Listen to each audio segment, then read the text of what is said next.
Amados irmãos, a graça e a paz do Senhor Jesus, sejam todos bem-vindos a mais uma aula de nossa Escola Bíblica, Escola de Liderança. Neste vídeo nós vamos dar continuidade ao estudo da Carta de Paulo aos Colossenses. Hoje é a nossa aula número 10, com o tema A Excelência de Cristo.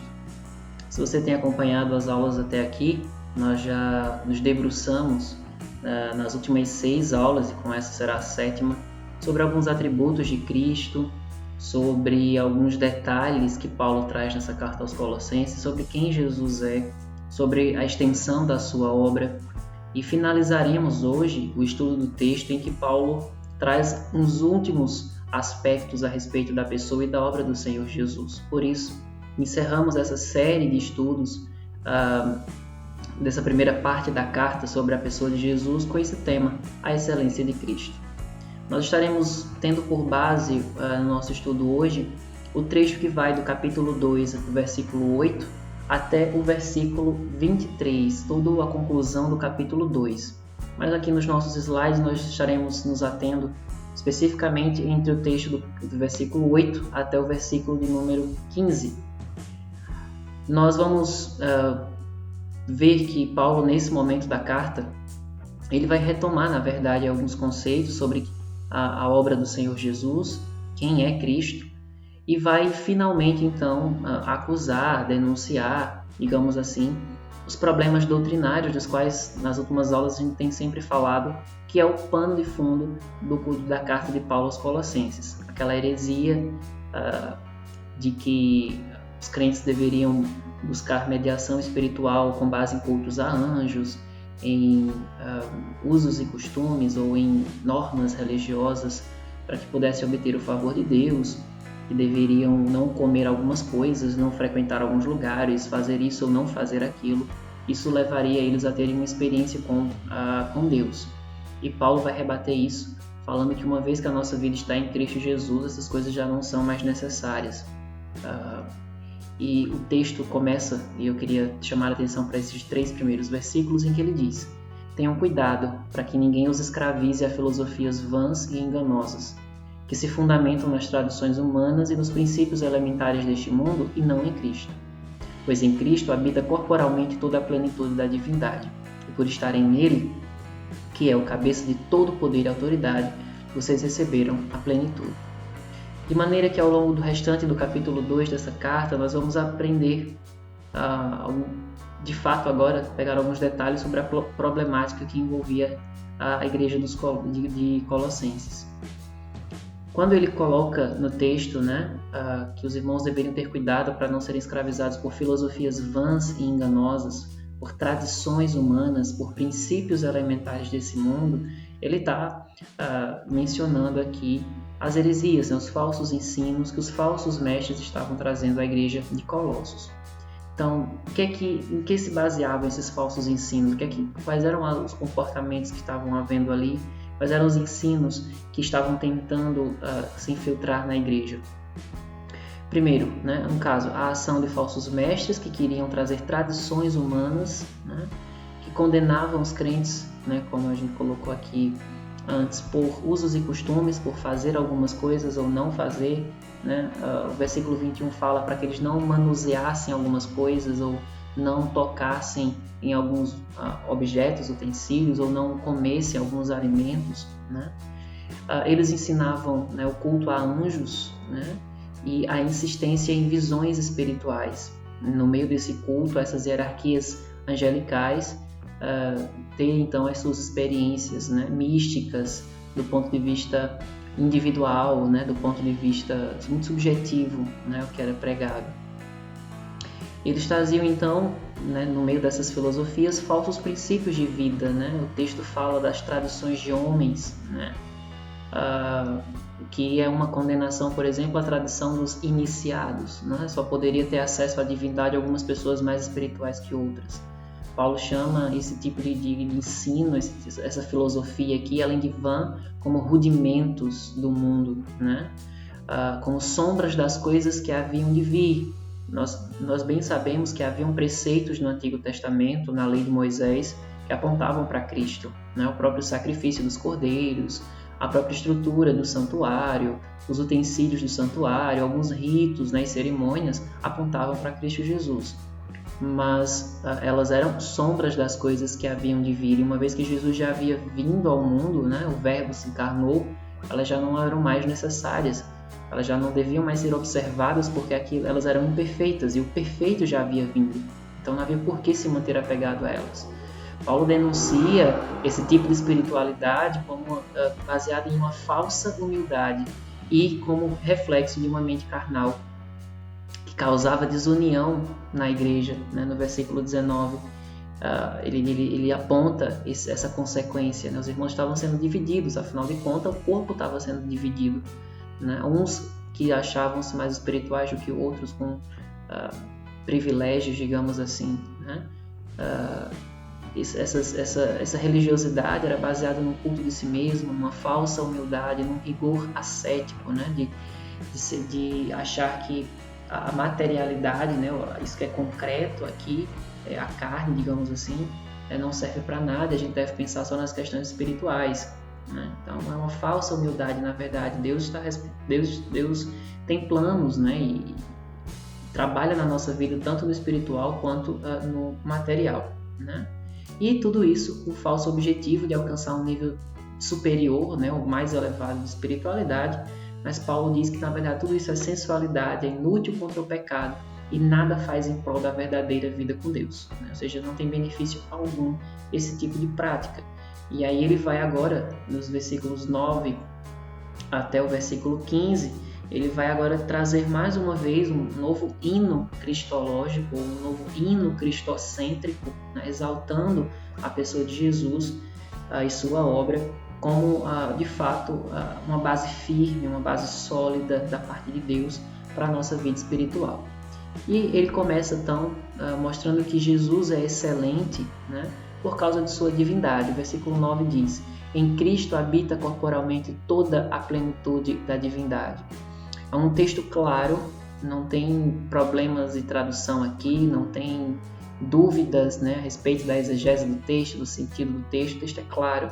Em Cristo habita corporalmente a plenitude da divindade. É um texto que mostra aqui a divindade de Jesus. Jesus Cristo é Deus e ele não é apenas Deus, ele é Deus encarnado, porque habita corporalmente, né, toda a plenitude da divindade. Então, o texto está tratando aqui da dupla natureza de Jesus, sua humanidade e sua divindade, né? De maneira, então, que a gente não precisa, segundo o texto, né, estar apegado a esses costumes de mundo, a esses rudimentos de homens, porque uma vez que estamos em Cristo Jesus, nós estamos em um relacionamento com o próprio Deus, né? E com o próprio Deus, com um Deus encarnado que se assemelha a nós.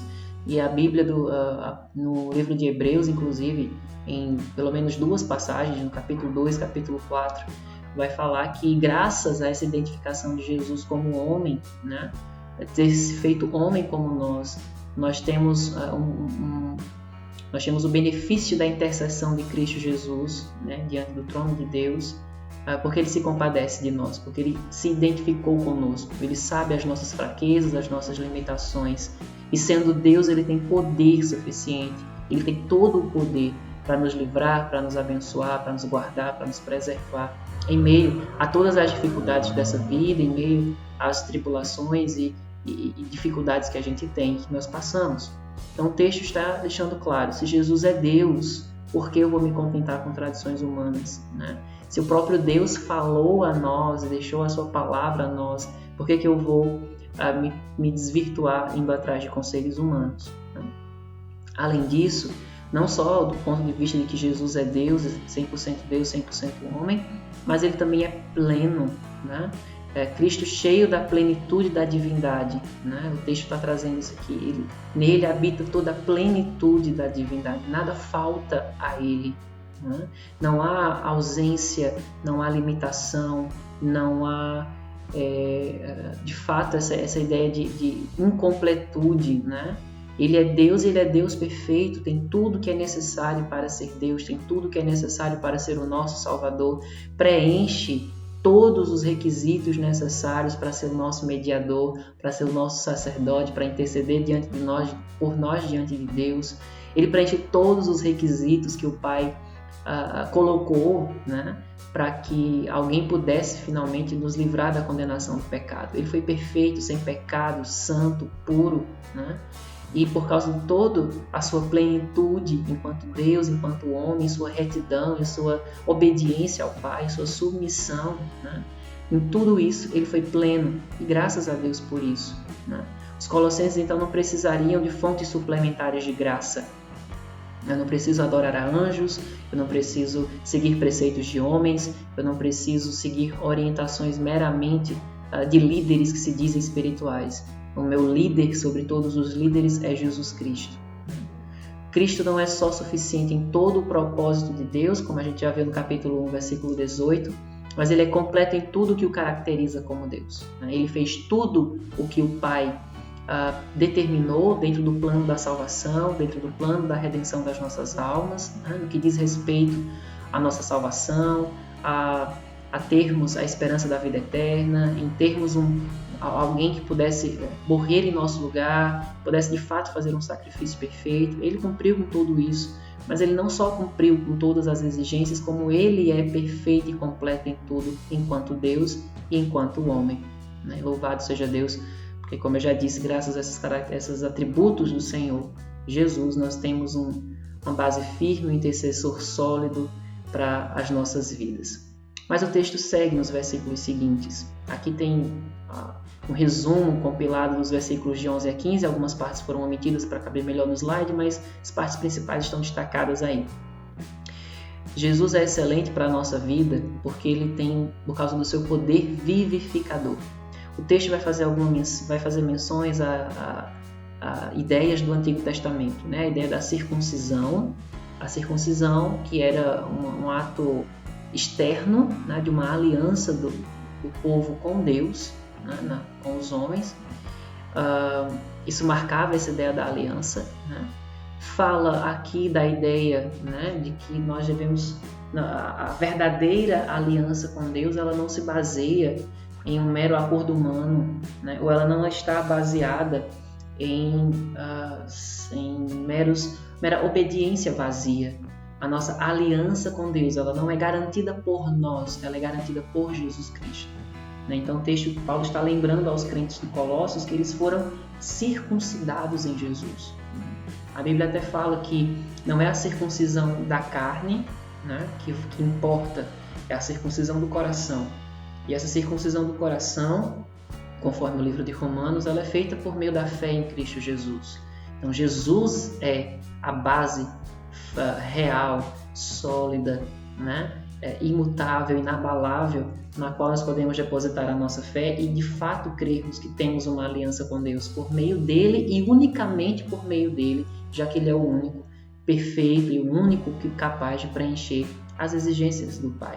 Então, se nós não estamos em Cristo Jesus, nós não temos aliança com Deus. Não há como dizer que nós temos vida com Deus, fé em Deus, Deus é o Deus da minha vida, mas eu não tenho uma vida de aliança com Jesus, a minha vida não mostra Jesus, né? Nós precisamos estar aliados a Ele. O texto também fala do sacrifício de Jesus, de sua morte e ressurreição, e nos coloca espiritualmente nessa mesma dimensão. Paulo vai lembrar que estes irmãos foram sepultados com Cristo, morreram para o pecado, né? E que eles foram ressuscitados também para uma nova vida, assim como Cristo ressuscitou dentre os mortos. Então, o mesmo poder que trouxe, né, Jesus dentre os mortos é o mesmo poder que nos ressuscita espiritualmente mediante a fé, né, da nossa vida morta de pecados para uma vida nova em Cristo Jesus, a vida que nós não tínhamos mais porque nós já havíamos morrido para os nossos pecados e que agora nós recebemos a vida de Cristo para viver. Ele nos deu a sua vida, então nós vivemos a vida de Cristo. E isso nós fomos ressuscitados juntamente com Ele. E então nós temos agora, como o texto coloca aí, Deus nos vivificou juntamente com Cristo. Ele nos perdoou os nossos pecados e cancelou a escrita de dívida, né? Os mandamentos, os 10 mandamentos, ou toda a lei do Senhor, como a Bíblia vai nos mostrar em Gálatas e Romanos, que a lei, né, os mandamentos não servem para nos justificar diante de Deus. O propósito dos 10 mandamentos, por exemplo, ou da lei do Senhor, não é que nós obedeçamos tudo aquilo para que a gente alcance salvação, mas é expor o nosso pecado. E saibamos, Deus exige completa perfeição, do ponto de vista que, se falharmos em um, falhamos em todos. Ninguém conseguiu cumprir a lei do Senhor a não ser Jesus. Por isso nós precisamos dele e por isso ele é o nosso supremo e excelente Salvador.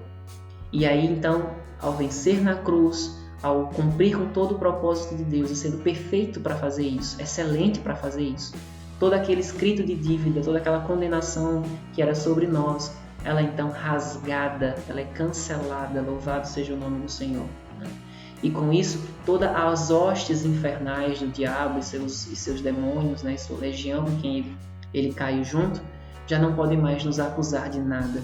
Como diz o texto de Romanos capítulo 8, nenhuma condenação há para os que estão em Cristo Jesus, porque Cristo Jesus já triunfou sobre o pecado, sobre a morte, sobre o diabo. Nele nós somos mais que vencedores sobre todos esses inimigos. Ele triunfou sobre eles na cruz. Enquanto alguns poderiam pensar que Jesus falhou, os planos de Deus falharam porque Jesus morreu. Na verdade, o seu sacrifício era um triunfo, era o ápice do triunfo sobre todo o poder destruidor do pecado sobre a vida da humanidade, por quem Cristo deu a sua vida. E aí o texto traz o poder soberano e glorioso. A obediência perfeita de Cristo anula a maldição da lei contra nós. O Criador mantém sua autoridade sobre todas as forças espirituais. O texto diz que ele triunfou sobre elas e já não há mais acusação contra nós. Louvado seja o nome do Senhor. De maneira que essas 4 características da excelência de Cristo nos levam a pensar sobre a nossa vida hoje e nos trazem um alerta. Não nos deixemos escravizar por filosofias vãs e enganosas, por tradições humanas ou por princípios deste mundo. Não nos deixemos aprisionar por usos e costumes, ou mesmo pela tradição de pessoas piedosas, por mais espirituais que elas sejam, mas que você tenha alguém em extrema consideração, uma pessoa que você sabe até mesmo que tem um testemunho da parte de Deus, tem uma vida de consagração, uma vida de piedade, mas não se deixe levar pela pessoa. Não se esqueça de que não é a pessoa que vai guiar você até Deus. Nosso guia, nosso caminho até Deus é Cristo Jesus. Ele é suficiente, ele é completo para fundamentar a nossa fé nessa caminhada. Visões, manifestações sobrenaturais, exercício dos dons, sinais e prodígios têm a sua relevância. Eu particularmente creio, e a nossa igreja crê na continuidade dos dons, que Deus opera sobrenaturalmente ainda hoje. Mas essas coisas, elas são exteriores à nossa relação com Deus. Elas não podem definir a nossa relação. Mesmo que Deus não me dê visões, mesmo que eu não veja sinais e prodígios, ainda assim eu vou continuar crendo, porque a base da minha fé é Cristo Jesus. Ela é a base sólida, firme, verdadeira. Ainda que eu não veja manifestações espirituais, sobrenaturais na minha frente. Não são essas coisas exteriores que fundamentam a minha fé, mas o Senhor Jesus, aquele sobre quem a Bíblia diz que é o autor e o consumador da nossa fé. No fim, o que nos é requerido é que nós tenhamos um relacionamento profundo e íntimo com Jesus, e não uma vida em busca de meras experiências espirituais subjetivas e que muitas vezes não têm base na palavra de Deus, em que muitas vezes são experiências que se dizem acontecer pelo Espírito Santo, quando na verdade não há nada do Espírito Santo nessas manifestações, nessas atividades, nessas coisas. Que nós possamos aprender do Senhor, crescer na graça, no conhecimento e descansar o nosso coração na suficiência de quem é Jesus Cristo. Que o Espírito Santo de Deus nos abençoe sua vida e nos conduza a um crescimento profundo na palavra de Deus, a uma experiência verdadeira, profunda, bíblica a respeito da pessoa de Cristo Jesus, não baseado em questões humanas, Alguém que teve visão, que foi ao inferno não sei quantas vezes, que viu não sei o que recebeu a profecia não sei de onde. Essas coisas elas não têm respaldo bíblico, mas o Senhor Jesus sim. A sua palavra é firme, verdadeira, o testemunho que a Bíblia dá sobre ele é verdadeiro e nele sim nós temos um firme fundamento para onde colocarmos a nossa fé e sabemos que ela não será abalada enquanto estiver sobre este firme fundamento. Deus abençoe sua vida, daremos continuidade se assim o Senhor nos permitir nos próximos vídeos. Deus abençoe.